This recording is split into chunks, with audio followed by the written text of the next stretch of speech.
Please get ready for today's last talk. Our last speaker is Peter Martel. His talk is of particular interest. It has practical uses. I can totally see myself using that. I hope everything is open source. He's going to explain how to brew beer at home with IoT controls. A big round of applause for Peter.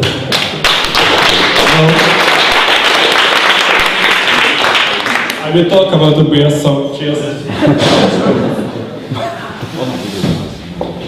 Okay, hello everyone. I am Peter Martin from Budapest. I work for Rising Stack as a Node.js consultant, and today I am going to talk about Brewfactory. What is Brewfactory? Actually, it's an automated brewing machine. It's my hobby project, and it's open source project as well. Before we dig into the technical details, I would like to introduce you to how to brew, because it's important to understand why we automated our brewing process. We are using the beer method, which is a brew in a bag, which means you do every process in the same keg. So let's start. First of all, you need a keg on the first picture. We are using customer keg. Actually, this is what you can see at every pub. We cut the top of this keg and put it two heating elements and the temperature sensor. We are using commercial keg because we don't want to build an expensive machine. So, about beer brewing. You add some water to the keg and malted barley. And after that, you start heating your mash. It's important because we would like to extract convertible sugars from the malted barley via enzymes, because every enzymes have an optimal pH and temperature level. So this is why we should keep the heating levels precise and control it with IoT. You can see it takes hours, so it's not really good manually. Okay, the boiling phase.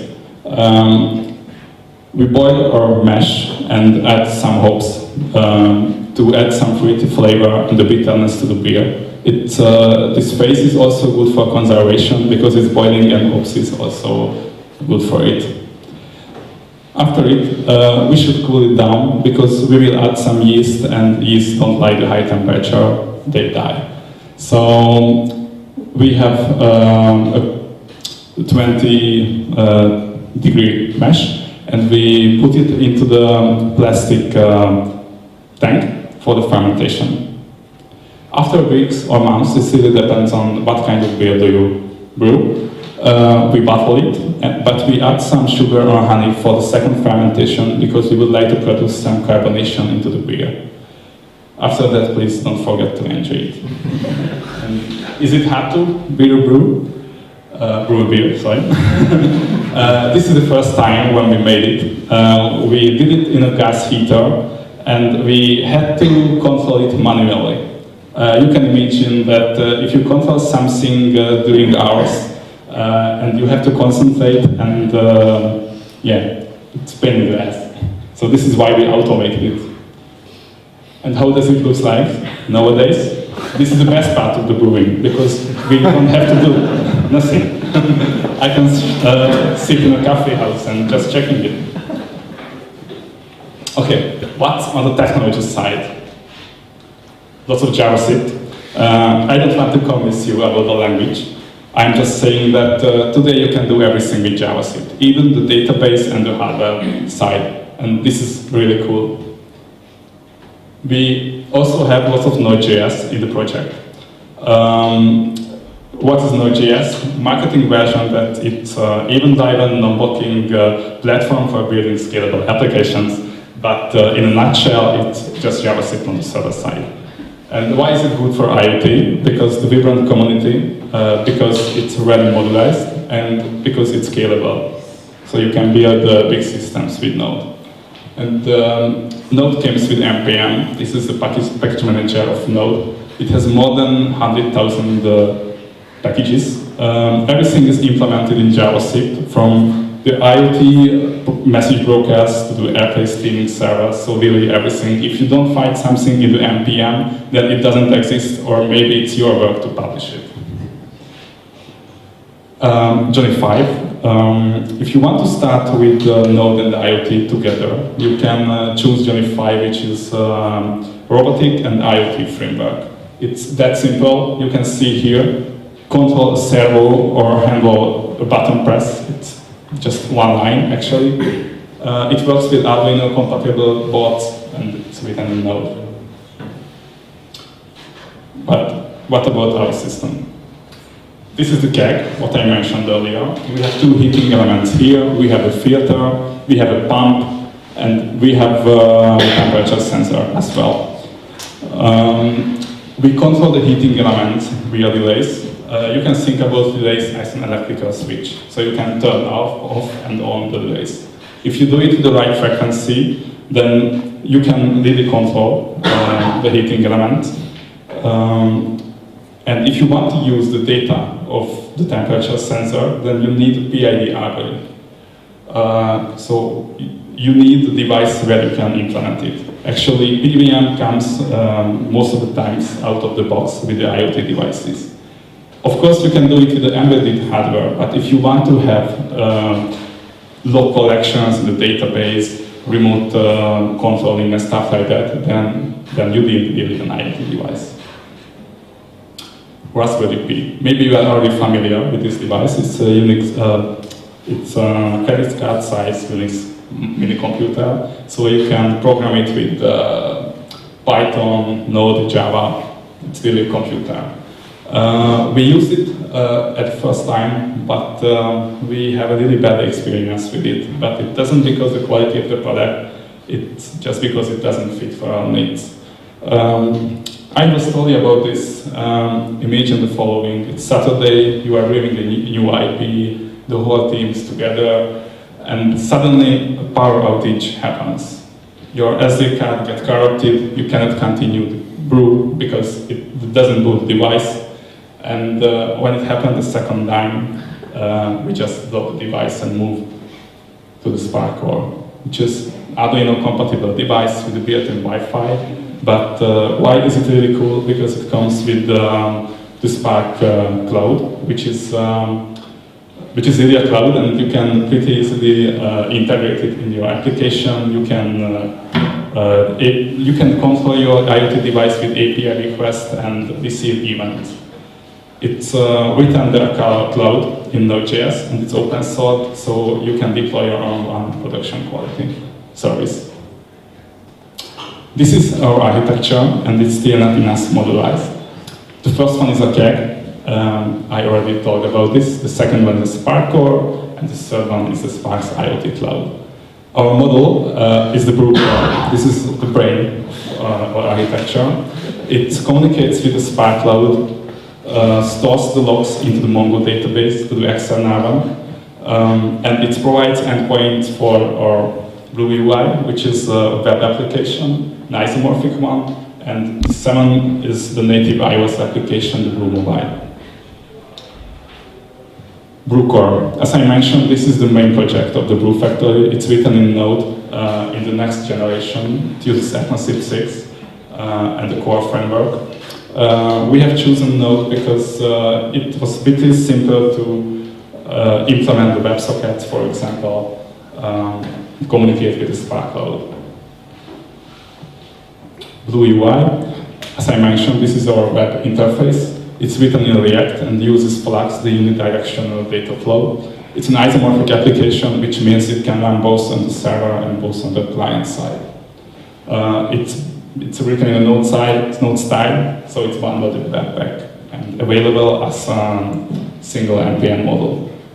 Brew Mobile, it's our native iOS application. It's written in Swift, uses WebSockets and push notifications coming, which will be really cool. And if you like what we do, or you want to just play with the technology, please join us. Every module, what we did is open source. And now it's a little bit demo time.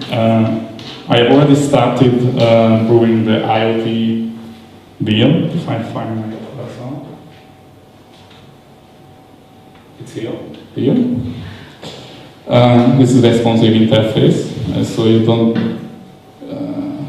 Is the actual temperature, and this is the percentage. So the heaters are working on a full power. This is the process. Now it's a mocked brewery machine, and we can have logs here. You can see the temperature levels here. And this is how the PVM works. So that's it. It's time for the question.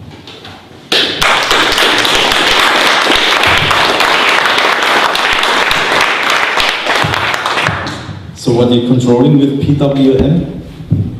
Excuse me again. What are you controlling with PVM? With PVM, we are controlling the heating elements because you know it's you have it's a digital sign-up, so you have only 0 and 1 that you give a power to the heating elements or not. And if you do it with the frequency, then you will have a combined signal, and this is the way how you can control the heating elements. PWM actually is a pulse-wise modulation. It's a mosaic word for that. Yeah, so you use the pulses directly to control the heating. Yes.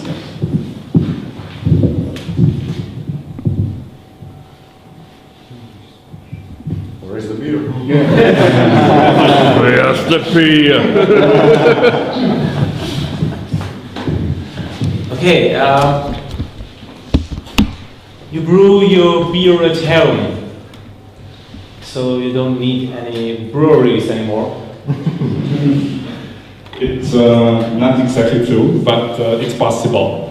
It really depends what scale do you brew, because you know it takes some time, the fermentation.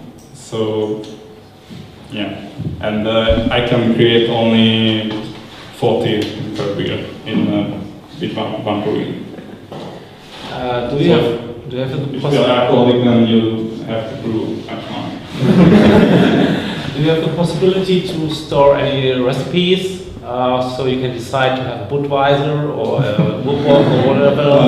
It would be great, but as you can see, we are controlling only the heating element and temperature phases, and brewing a beer is much more about ingredients and the right process. So it's not enough to having the right recipe. So you will design your own recipes and will share them over a beer brewery community? Yeah, that can work. Actually, I'm not doing it alone, and I do it with one of my friends who is a doctor, and he's a chemistry man, so he understands the beer much better.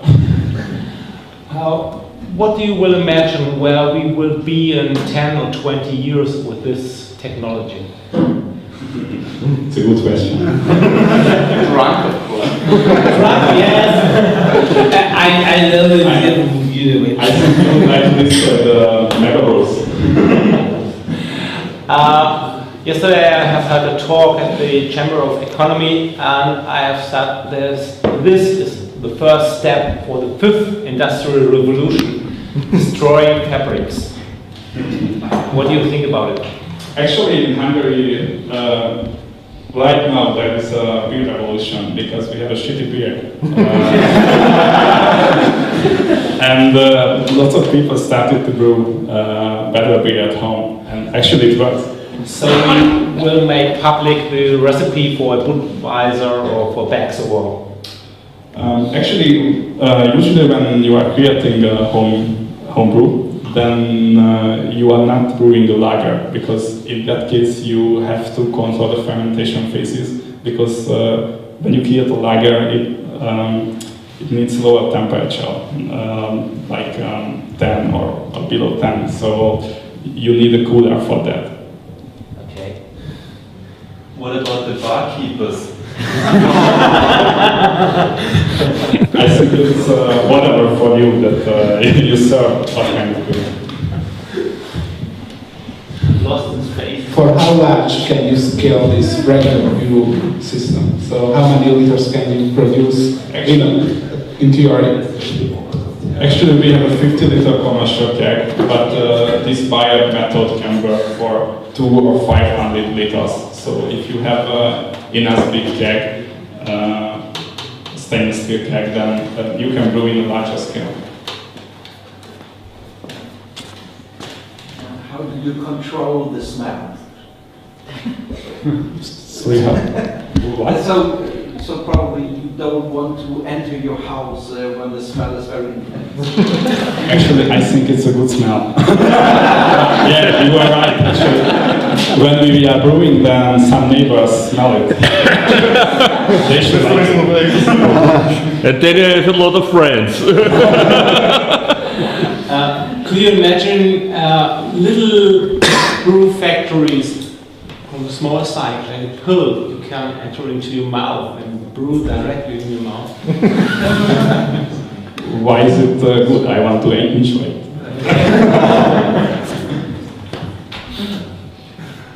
Next thing, direct to the wing.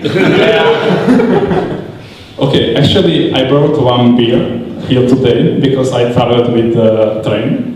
But I would like to give it to the people who asked the best question, but I don't want to say that you or you. So please stand up who asked the question. It's a little game. Okay, please point to each other. You are playing also because with two it doesn't make any sense. So please point. So please point to the person who think that asked the best question. Okay, you won. Well, the problem is I don't drink beer. That's a problem. And Gergely already tasted it, then it's yours.